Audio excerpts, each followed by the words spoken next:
15 अगस्त को दिल्ली स्थित कांग्रेस मुख्यालय में सोनिया गांधी का कथित तौर पर राष्ट्रीय गीत वंदे मातरम को रोकना सियासी गलियारों में अभी भी चर्चा का विषय बना हुआ है।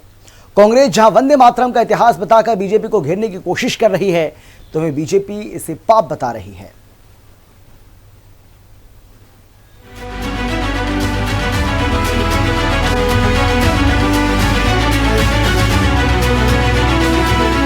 अगस्त के दिन 80वें स्वतंत्रता दिवस के मौके पर कांग्रेस मुख्यालय में वंदे मातरम गायन विवाद सियासी गलियारों में अभी भी गूंज रहा है।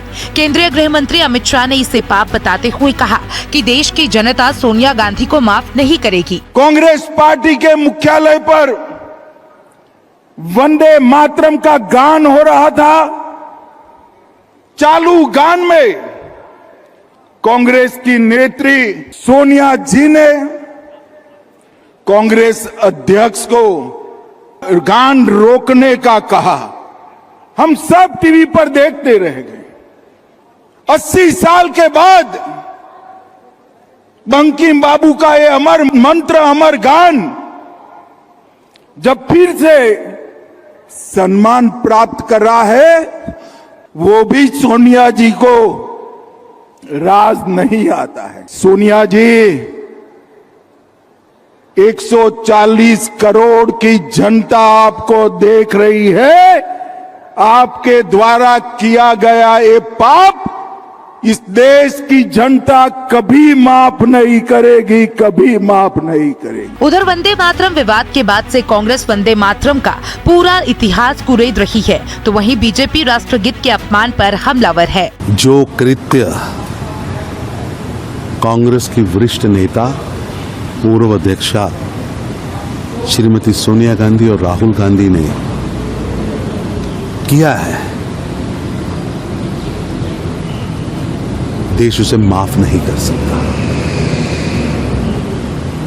राष्ट्रगान का अपमान यानी राष्ट्र के अपमान जैसा है। अगर लोकसभा में जब वंदे मातरम बिल पास हो रहा था, अपोजिशन वहां अगर बैठकर सुनती, बेशक चाहे विरोध करती, क्योंकि वंदे मातरम का विरोध करने वाले लोग हैं, और वंदे मातरम बिल पास होने के बाद इन्होंने विरोध भी कर दिया सोनिया गांधी ने।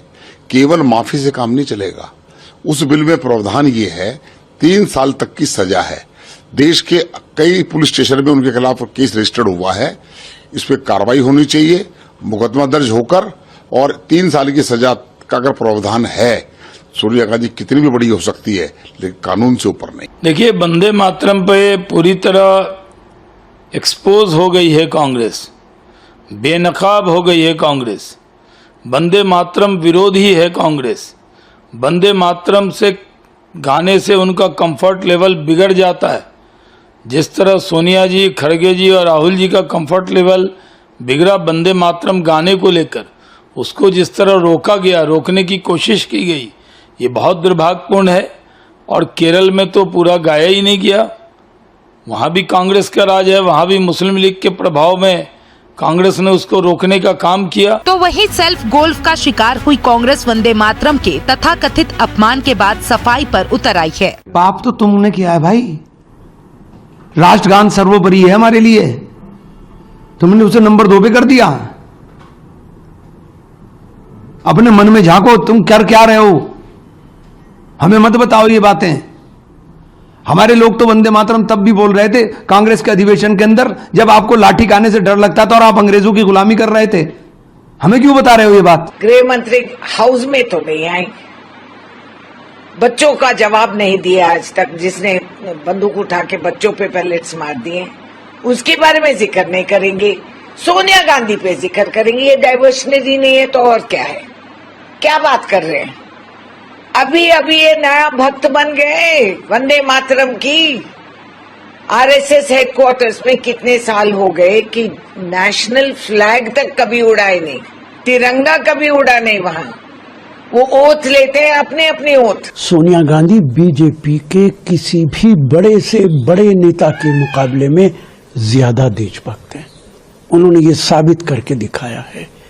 और मैं अमित शाह जी से लेकर जिन जिन लोगों ने माफी की बात कही है, उनको चैलेंज करता हूं कि वो एक बार टीवी चैनल पे आके पूरा वंदे मातरम जबानी सुना दें, वरना देश से माफी मांगे। दरअसल 80वें स्वतंत्रता दिवस पर दिल्ली के कांग्रेस मुख्यालय में ध्वजारोहण के बाद वंदे मातरम के गायन को कांग्रेस कार्यकर्ताओं ने गीत के शुरुआती हिस्से के बाद जारी रखा।